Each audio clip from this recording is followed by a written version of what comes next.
오늘의 말씀은 나는 그리스도인입니다 라고는 제목으로 오늘 본문 말씀 가지고 같이 은혜 받고자 합니다. 5가지의 형태로 오늘 전체 말씀을 풀어나갈 겁니다. 첫째는 이제 여기서 말하는 에디오피안, 이 사람은 어떤 사람의 전형이냐 하면 바로 종교인의 전형입니다. 그래서 종교인의 정의를 보고요. 두 번째는 그 종교인의 한계를 같이 얘기할 거예요. 세 번째는 이 종교인, 많은 종교인 중에서 바리새인과 사두개인과 엄청나게 많은 종교인이 있는데 이 종교인은 각성을 한 거예요.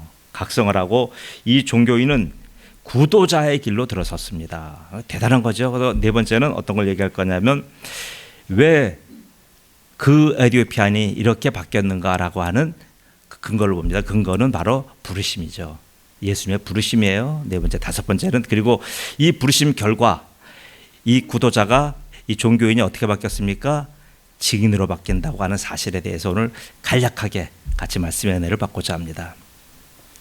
종교인의 정의를 먼저 봅니다. 종교인이라고 하는 것은 일반 세상 모든 사람들을 우리가 성경은 자연인이라고 합니다. 자연인 이해 가시죠? 세상 모든 사람들, 출생해서 죽을 때까지 살아가는 모든 분들을 자연인이라고 합니다.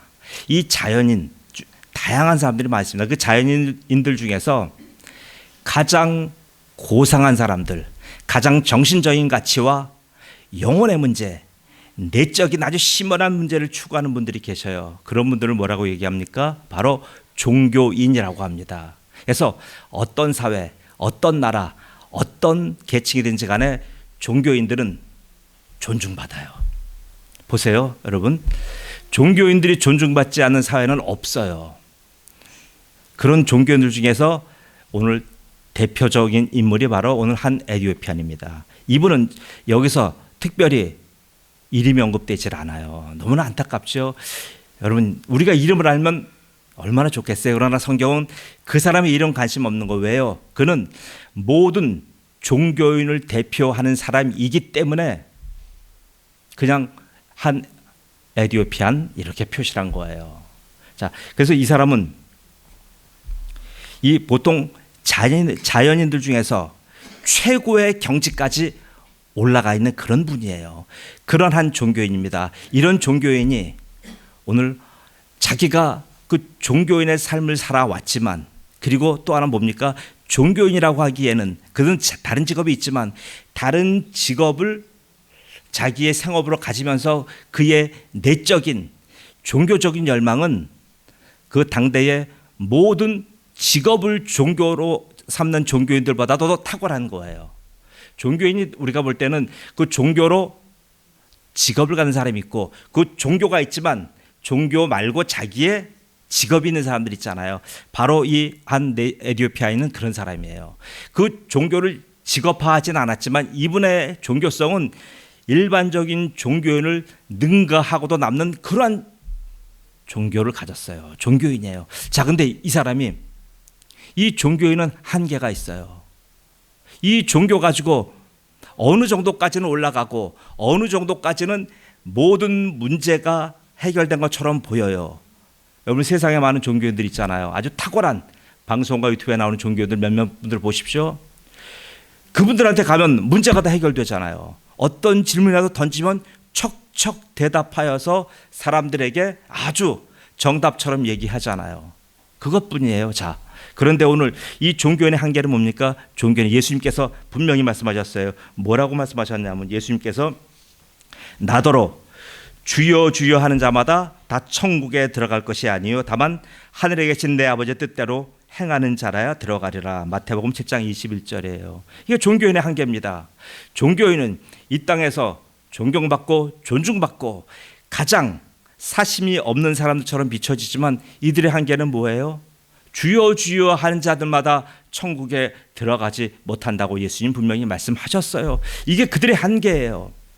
그럼 이 한 에디오피아인은 어떤 고통이 있습니까? 그에게는 내시라고 하는 그에게 특징을 지금 설명하고 있어요. 성경이. 왜 그걸 특별히 내시라는 말을 빼도 되는데 내시라고 설명합니까?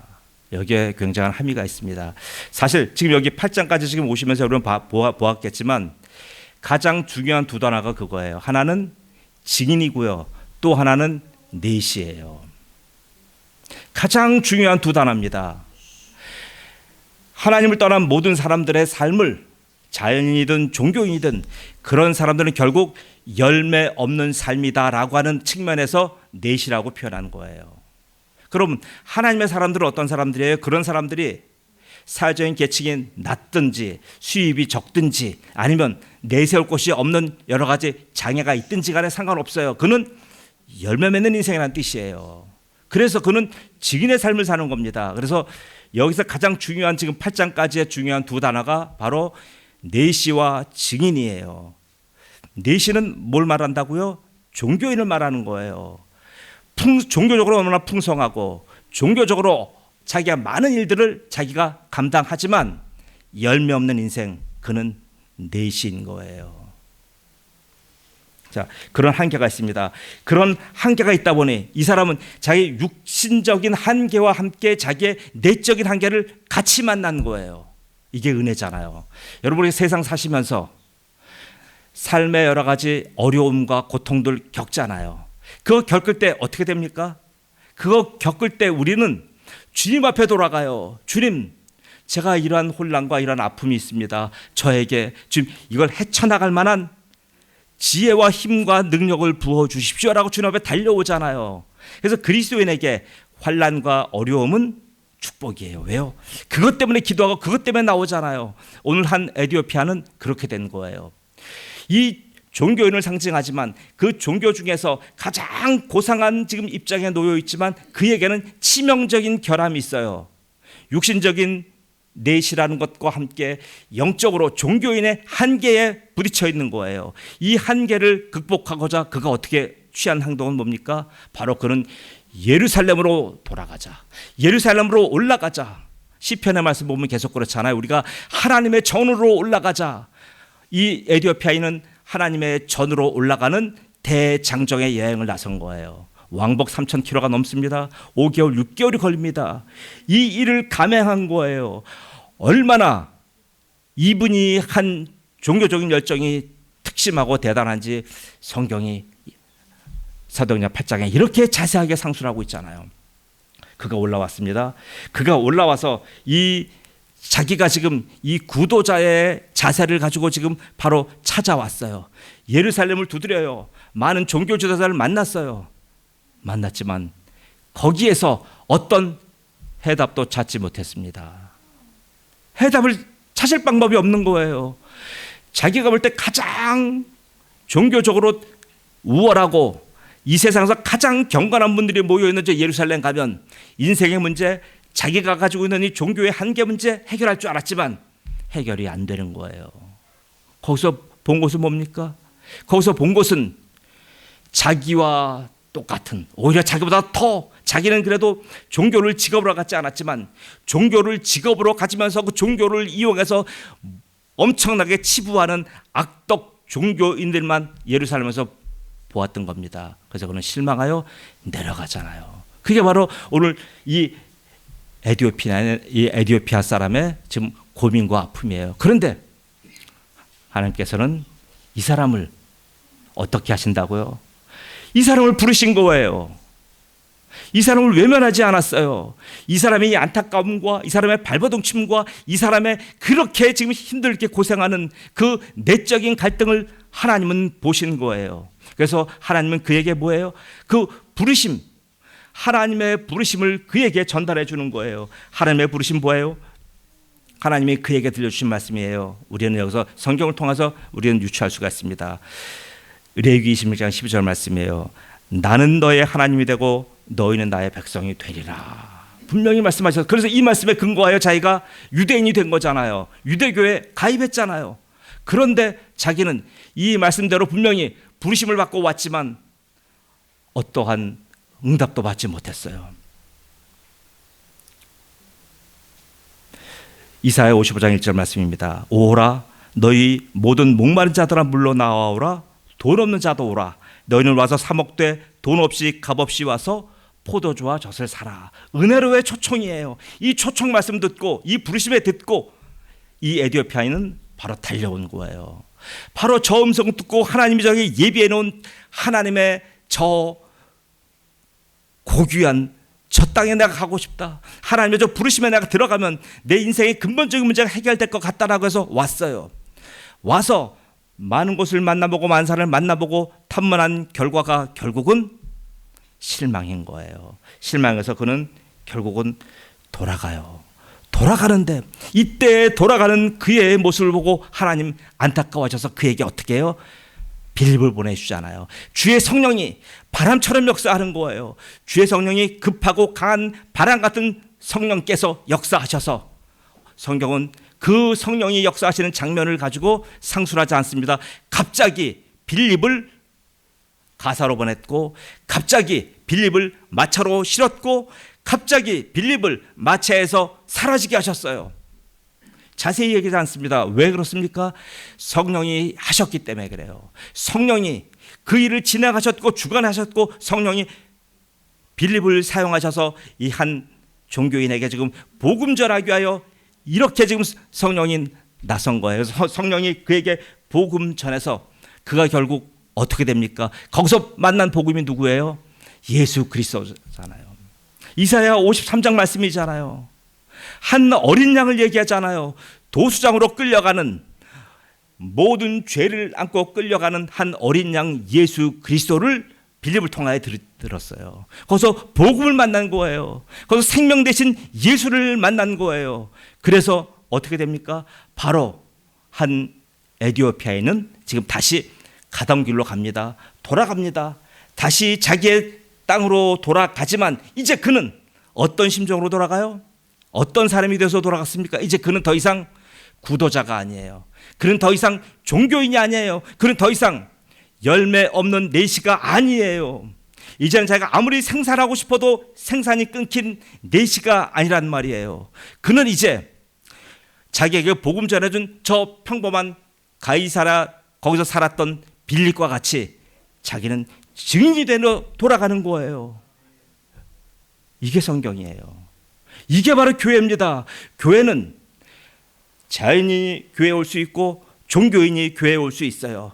자연인으로 오신 분들을 제가 오컬트라고 했고 그리고 종교인으로 앉아 계신 분을 제가 컬트라고 얘기했습니다.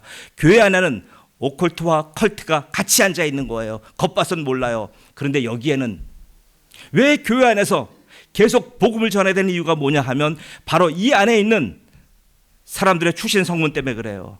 보면 오컬트가 앉아 있고 여기 누가 앉아 있어요? 컬트가 앉아 있어요.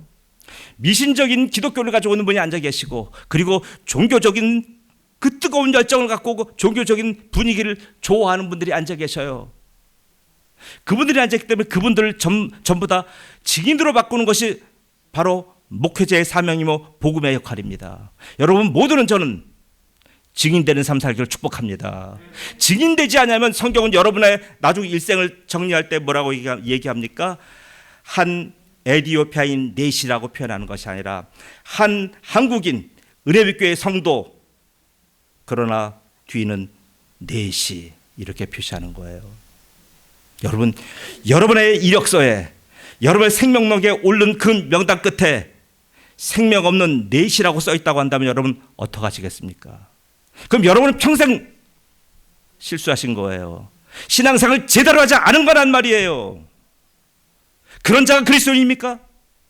그런 자는 종교인일 뿐이에요. 수많은 종교인들이 지금 드글드글대요. 그 값싼 종교인들 보고 쫓아다니지 마세요. 예수님 뭐라 그러셨습니까? 나는 포도나무요 너희는 가지라. 그가 내 안에 내가 그 안에 거하면 사람이 열매를 많이 맺나니 나를 떠나서 너희가 아무것도 할 수 없음이라. 요한복음 15장 5절 말씀이에요. 예수님 밖에 나가서 누구를 만나시겠습니까? 누구를 찾겠습니까? 오컬트의 그 미신적인 기독교를 쫓아가겠습니까? 지금 보세요. 사도행전은 성령 행전이에요. 그죠? 성령님의 역사가 가득 차 있는 책이에요. 그러나 여기 보세요. 지금까지 여러분이 생각하시는 방언 한 번도 안 나오잖아요. 방언 얘기 어디 나옵니까? 여기서 지금까지 나온 방언은 전부 다 아덜 랭귀지예요. 포른 랭귀지예요. 외국어예요. 외국어 방언만 나왔지 희한한 그런 알다가도 모를 방언들 나오지 않아요. 뭐예요? 성령 역사가 뭐예요? 성령 역사는 그렇게 지금 현상과 분위기, 그렇게 지금 우리가 말할 수 있는 여러 신비적인 행사, 그런 거 아니란 말이에요. 성령이 오시면 그는 반드시 열매 맺는 인생이 되는 거예요. 증인이 되는 거예요. 그거 이상 지금 여기서 성경이 뭘 얘기합니까? 말씀 하나 하고 마치겠습니다. 내가 그리스도와 함께 십자가에 못 박혔나니 그런즉 이제는 내가 사는 것이 아니요 오직 내 안에 그리스도께서 사신 것이라. 이제 내가 육체 가운데 사는 것은 나를 사랑하사 나를 위하여 자기 자신을 버리신 하나님의 아들을 믿는 믿음 안에서 사는 것이라. 아멘. 갈라디아서 2장 10절이에요. 사랑하는 성도 여러분, 평생 동안 교회를 왔다 갔다 하고 교회에서 여러 가지 직분도 받고 교회에서 많은 일도 감당했지만 여러분의 이름 앞에 종교인이 붙고 여러분의 이름 뒤에 내시가 붙는다고 한다면 여러분은 실패한 인생이에요. 여러분이 이 땅에서 얼마나 많은 걸 갖고 누리고 이 땅에서 얼마나 많이 풍성하게 살지는 몰라도 여러분은 실패한 그리스도인이에요. 여러분은 그리스도인이 아니에요. 종교인이에요. 종교인 되신 여러분에게 오늘 이 시간 제가 요청합니다. 종교인들이요, 여러분의 지금 위치를 깨달으십시오. 여러분이 서 있는 자리를 한번 내려다보십시오. 내가 과연 그리스도와 함께 내가 거하고 있고 그리스도가 내 안에 계시고 있는지 여러분 자신 한번 돌아보십시오.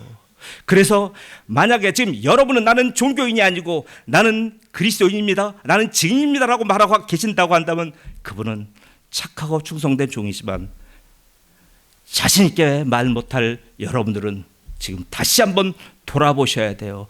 주님의 부르심 다시 돌아보셔야 돼요. 나더러 주여 주여 하는 자들마다 천국에 들어간 거 아니라고 분명히 말씀하시잖아요. 사랑하는 성도요, 여러분들은 지금 지나온 곳은 제가 더 이상 말하지 않겠습니다. 앞으로 어디를 향해 가시겠습니까? 내가 나온 땅 저 에티오피아 땅을 다시 가서 복음 가지고 나가겠습니까? 그리고 빌립처럼 자기가 가보지 않은 땅 지금 블레셋 땅과 저 가이사랴까지 해변으로 다니며 복음 전하겠습니까? 아니면 그곳에서 나는 마차가 좋사오니 나는 마차의 풍족함과 마차의 안락함과 여기서 나는 그저 종교인으로 살겠습니다. 나는 예루살렘 좋사오니 여기서 나는 그냥 먹고 마시고 이대로 살다가 한평생 마치겠습니다. 선택하십시오. 여러분은 종교인입니까? 여러분은 그리스도인입니까? 기도합니다. 전능하신 아버지 하나님, 은혜 감사합니다. 아버지 하나님, 사도행전 지금 8장 말씀을 정리하며 우리에게 주신 하나님의 말씀을 기억합니다. 증인인지 아니면 내시인지 우리 자신을 돌아보기 원합니다. 내가 이런 영적인 갈급함이 있는지 아니면 내가 지금 그리스도와 상관없는 나만의 종교를 추구하고 다니는지 아버지 하나님, 오늘 말씀에 근거하여 자기 자신을 보게 도와주시옵소서. 그래서 주님이 날카로운 주님의 말씀이 들린다고 한다면 회개할 건 회개하시고 잘나갈 건 잘나되게 하시고 그리고 무릎 꿇는 역사가 있게 도와주시옵소서. 이 죄를 품고 나가지 않게 도와주시며 늘 내가 종교의 옷을 벗고 예수 그리스도로 옷 입는 주님의 백성으로 축복하여 주옵소서. 감사하며 예수님의 이름으로 기도드리옵나이다. 아멘.